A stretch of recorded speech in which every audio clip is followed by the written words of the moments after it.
the kind of silence that makes the smallest sound echo louder than it should.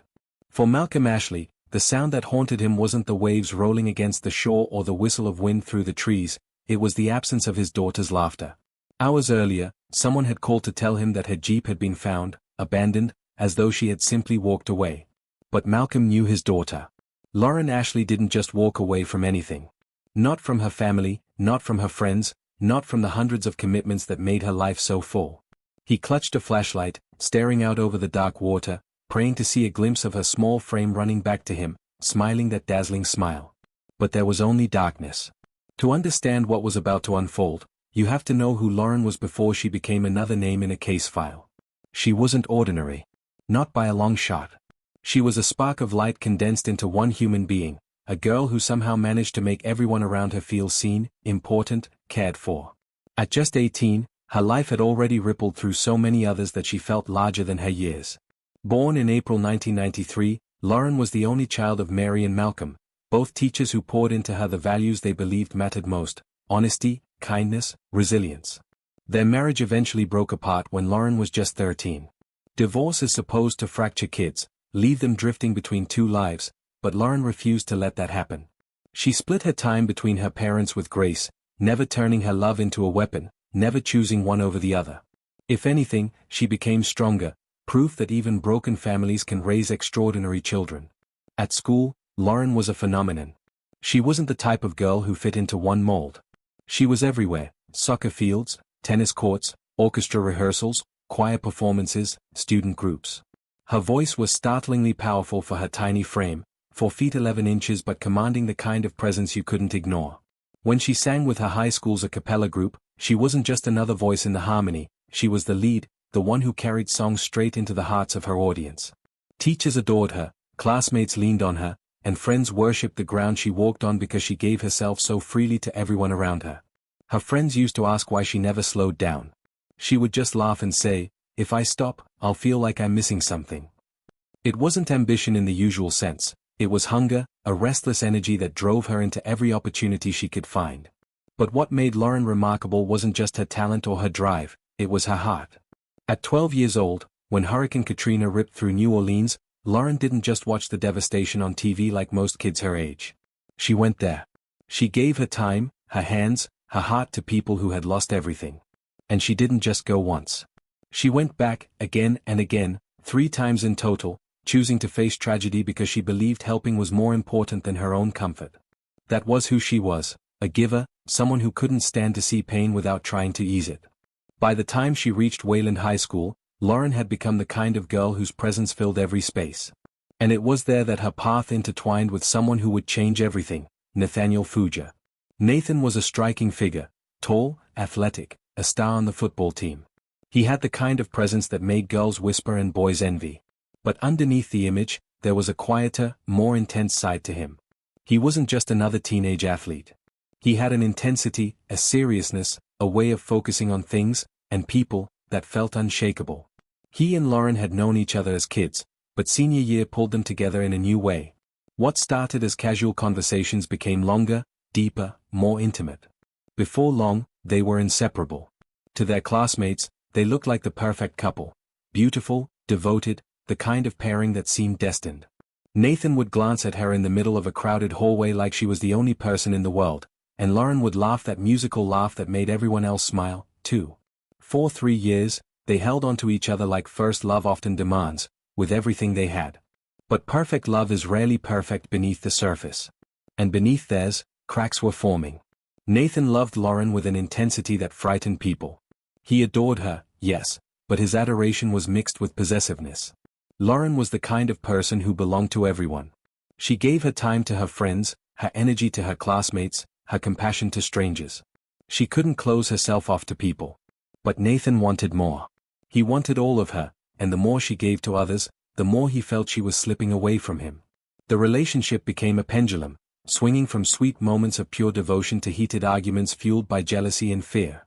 Friends of Lauren began to worry.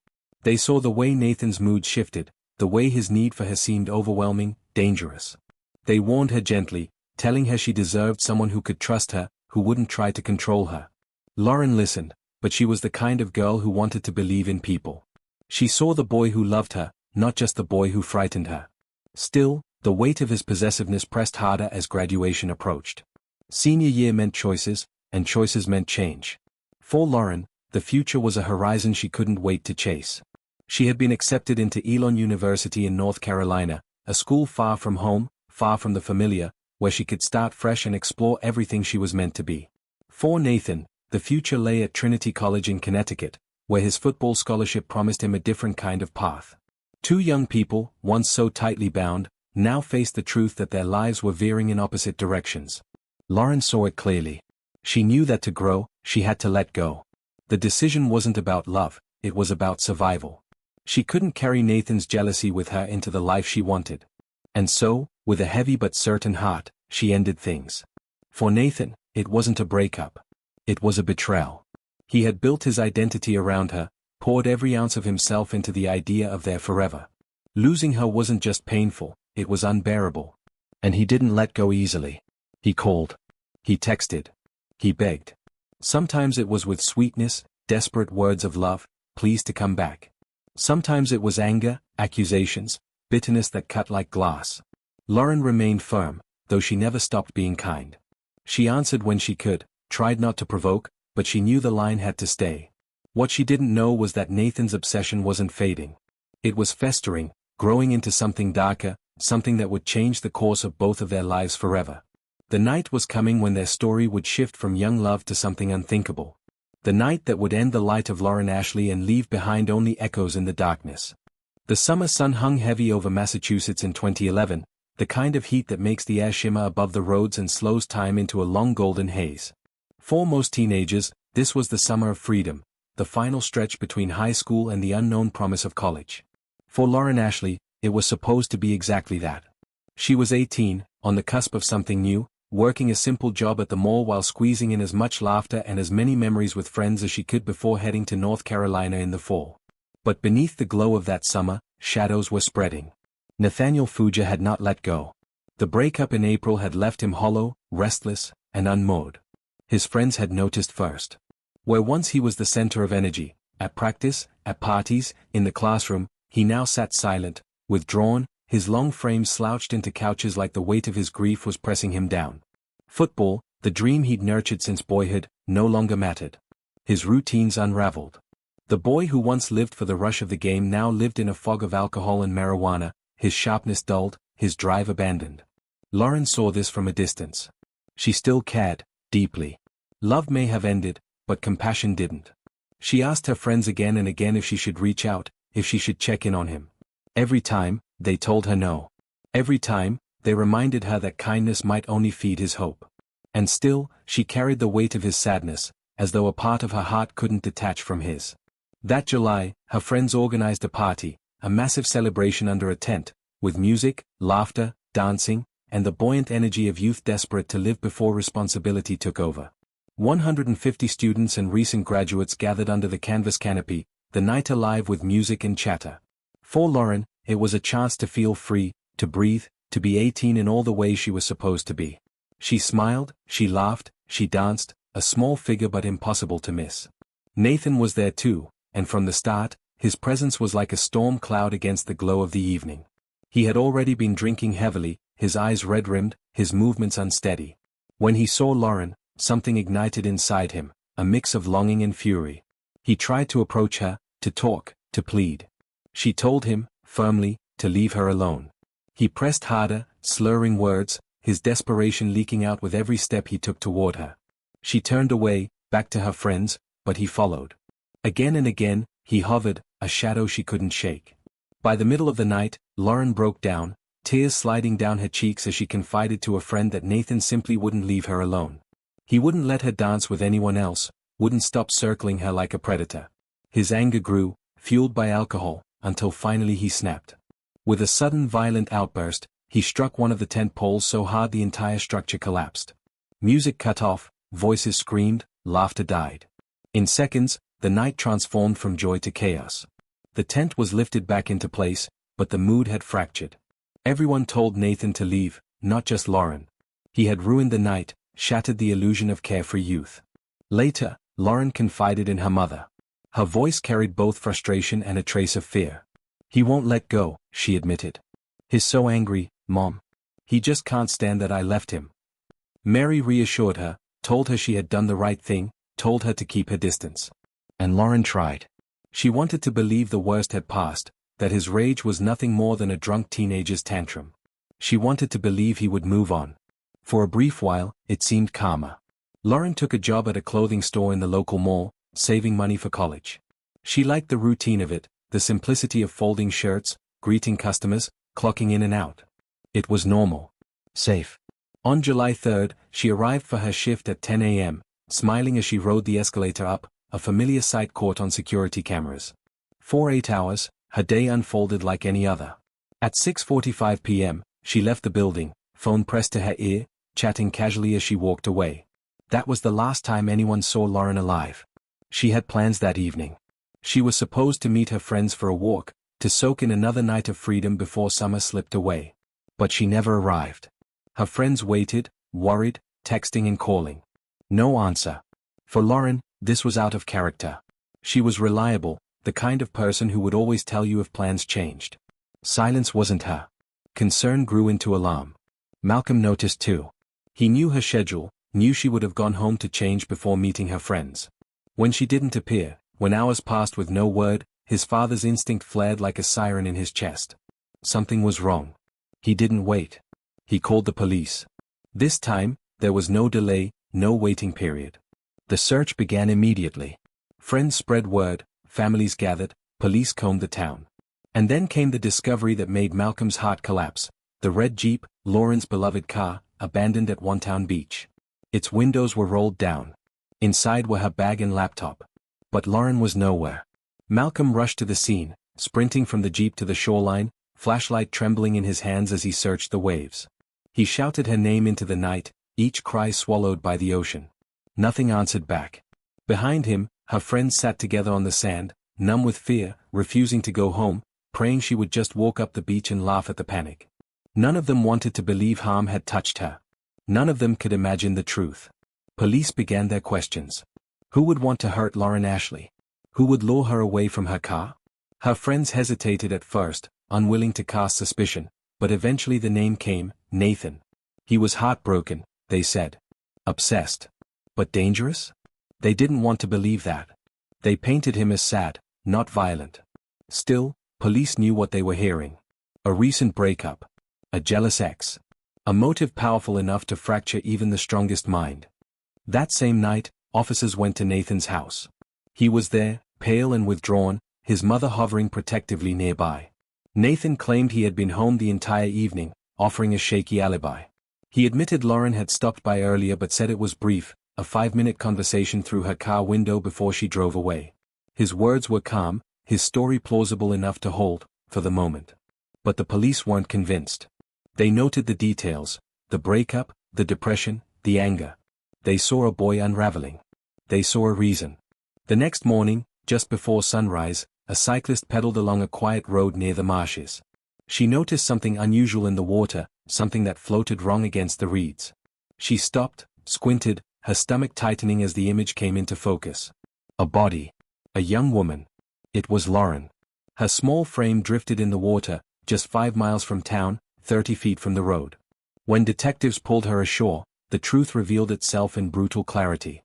A deep slash marked her throat. Tangled in her hair was an elastic cord. The violence of it left no room for hope. Lauren Ashley, barely 18, vibrant and alive just a day before, was gone. The news ripped through the community like a blade. Her friends, who had sat vigil on the beach the night before, were shattered. Her parents, clinging to fragments of denial, were forced to face the unthinkable. Malcolm, shaking, was called to identify his daughter's body. The image of her lifeless form burned into him, a scar that would never fade. Mary, too, collapsed beneath the weight of grief. The girl they had poured their lives into, the light of their world, had been extinguished. Police no longer hesitated. Their suspicions turned sharp. Nathan's story was unraveling. Lauren's phone records showed she had spoken to him after leaving work. A final text message, sent at 7:05 p.m., read only one word, here. She had arrived at his house. It was the last message she would ever send. Investigators descended on the Fuja home. In the garage, they found traces of blood, on the floor, on a doorknob, in the sink. Someone had tried to scrub it away, but not well enough. In the attic, hidden away, were blood-stained boots and clothing. A black sports bag held trainers caked with mud that matched the marsh where Lauren's body was discovered. The evidence was undeniable. This wasn't the story of a boy abandoned by love. This was the story of a boy consumed by obsession, transformed into something monstrous. The truth was stark. Lauren Ashley had gone to his house out of kindness, and Nathaniel Fuja had killed her. And now, with the evidence mounting, the hunt began. Nathan was no longer just the grieving ex-boyfriend. He was the prime suspect in the murder of Lauren Ashley. The morning Lauren's body was pulled from the marshlands, the world shifted for everyone who had known her. What had once been whispers of worry turned into screams of grief. The air in Wayland was heavy with disbelief, neighbors clutching their children tighter, friends clinging to each other, teachers crying in their cars before walking into classrooms that would never feel the same again. The town was small, tight-knit, and now scarred.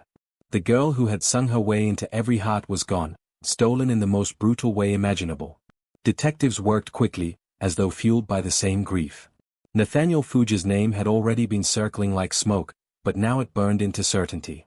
Evidence poured in. Lauren's phone records proved she had been in contact with Nathan the evening she disappeared.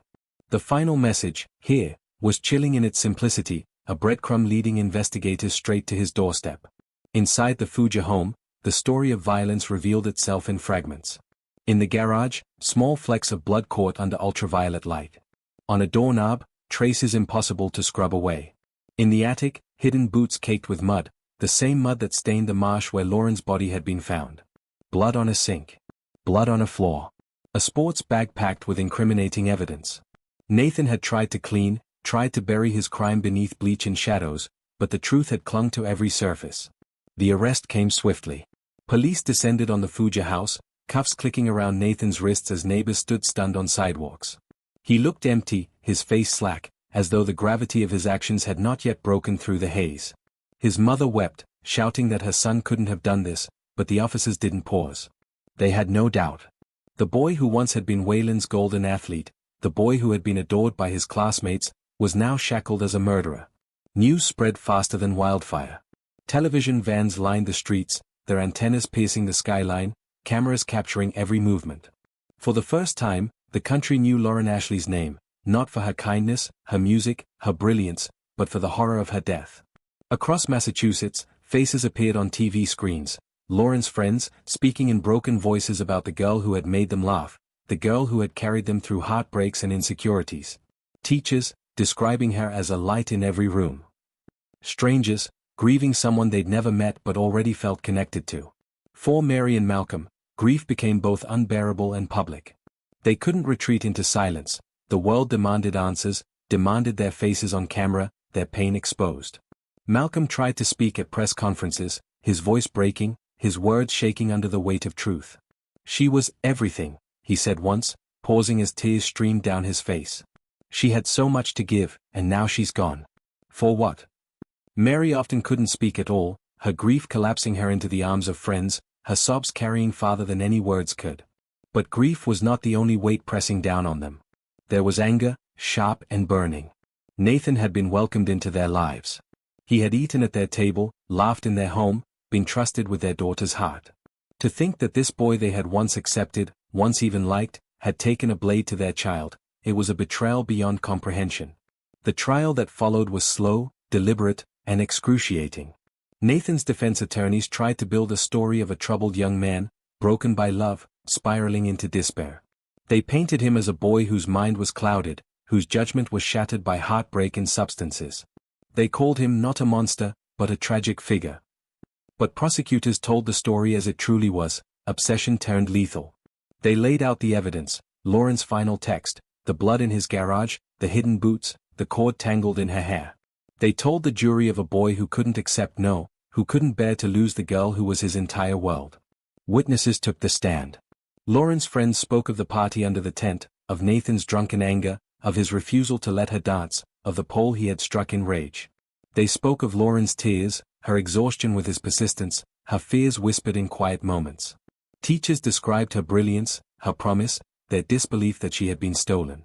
Her parents, broken but resolute, sat through every word, their eyes fixed on the boy who had destroyed their lives. Nathan sat quietly, his head often bowed, his face unreadable. Some days he looked like a child caught in a storm he didn't understand. Other days, he stared ahead coldly, detached, as though unwilling to engage with the enormity of what he had done. The jury didn't take long. The evidence was overwhelming. The story was clear. Nathaniel Fugger was found guilty of murder. The words rang through the courtroom, final and heavy.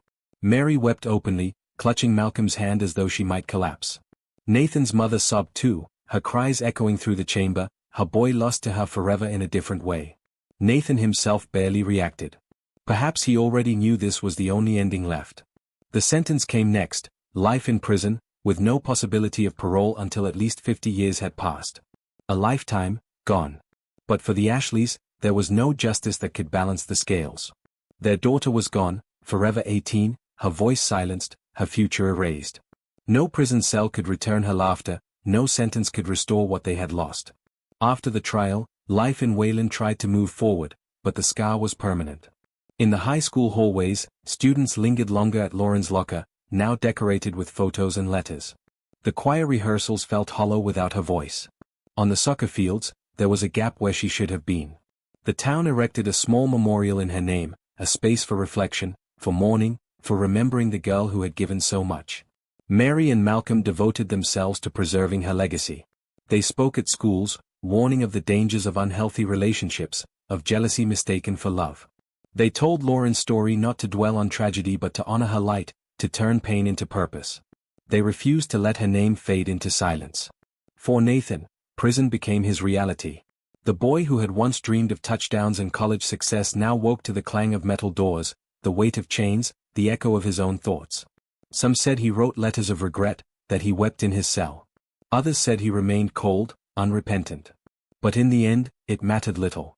His freedom was gone, his life defined by the night he chose violence over acceptance, control over love. The story of Lauren Ashley became more than a local tragedy. It became a cautionary tale whispered in classrooms and living rooms across the country, a reminder of how quickly obsession can turn to destruction, of how fragile young love can be when twisted by control. For every parent who heard it, it was a nightmare come alive. For every teenager, it was a warning of the shadows that can lurk behind the promise of romance.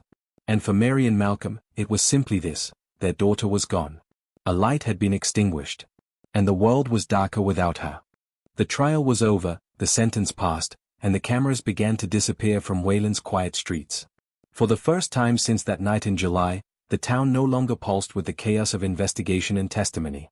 But silence didn't mean peace. For Lauren's family and friends, life after justice was not life at all, it was survival. Every day was another mountain, another reminder that the world kept moving forward even though hers had stopped. Mary woke each morning with the same instinct, to check on her daughter, to peek into her room, to hear the sound of her voice. But the room was still. The walls, once alive with music and laughter, were now lined with memories she couldn't escape. Clothes folded neatly in drawers, a choir medal draped over a chair, a stuffed animal that had been with her since childhood, all frozen in time, a shrine to the girl who would never come home. Malcolm carried his grief differently. He buried it beneath tasks, beneath purpose, beneath the belief that he had to keep moving or else be crushed. He went back to work too quickly, threw himself into speaking engagements, into activism, into anything that would keep his daughter's name alive. But in the quiet of night, when the house was dark and the world asleep, he would sit in his car, hands gripping the steering wheel, and weep until exhaustion finally claimed him. For Lauren's friends, the absence was loudest in the spaces where she should have been. On the soccer field, her position left empty. In the choir, the notes rang hollow without her clear voice weaving through them. In the cafeteria, her seat sat untouched, conversation stumbling without her laughter to guide them.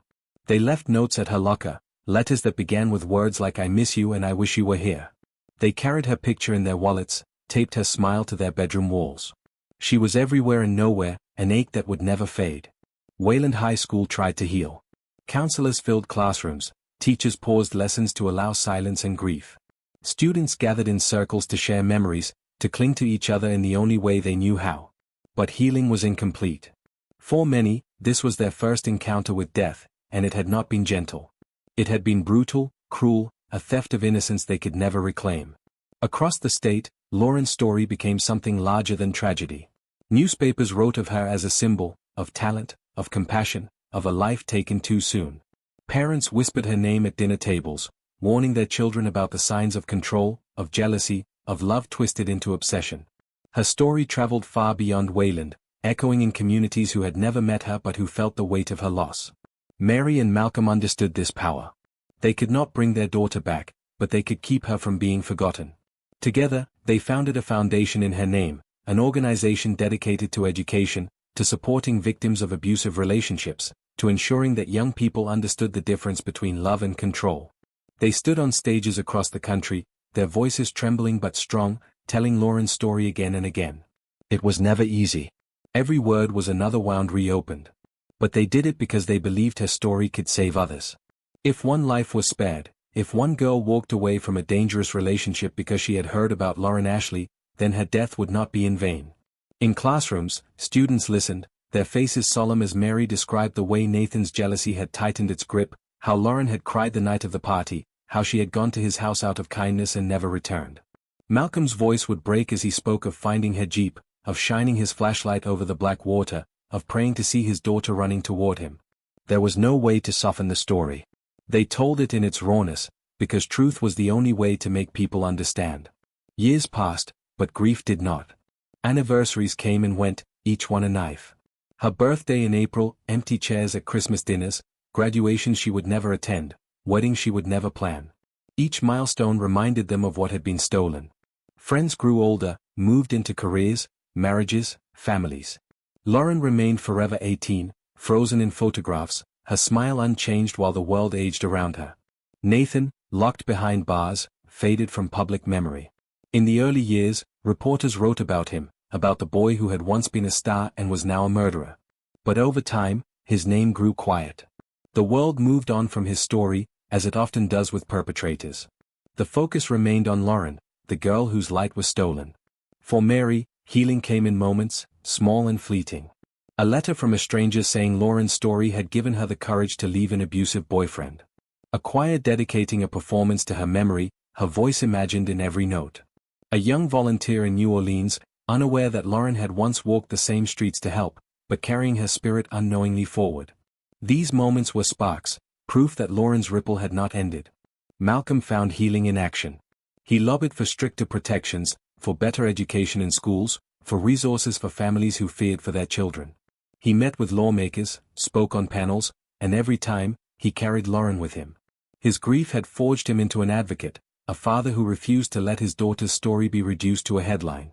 But even with their work, the pain never truly eased. Grief is not a wound that heals, it is a companion that walks beside you, growing quieter over time but never leaving. For Mary and Malcolm, it was the price of love, the cost of having been blessed with a daughter as extraordinary as Lauren. And for those who remembered her, Lauren was not defined by her death, but by her life. They remembered the way she threw her head back when she laughed, the way her tiny frame carried such immense power when she sang, the way she gave herself to every friend, every stranger, every cause. They remembered the girl who had volunteered at 12 to help strangers across the country, the girl who had sung under bright lights, the girl who had loved fiercely and lived fully. Lauren Ashley's story ended far too soon, but her legacy endured. She became a reminder, not of tragedy, but of brilliance, of what it means to live with compassion, to give without hesitation, to shine so brightly that even after death, the world still glows with your light. And in the quiet moments, when the town of Wayland grows still and the waves lap against the shore where her Jeep was found, those who loved her swear they can still hear her laughter in the wind, still feel her presence in the air. Lauren Ashley is gone, but she is not forgotten. She never will be. End of chapter 4, 4300 words condemned.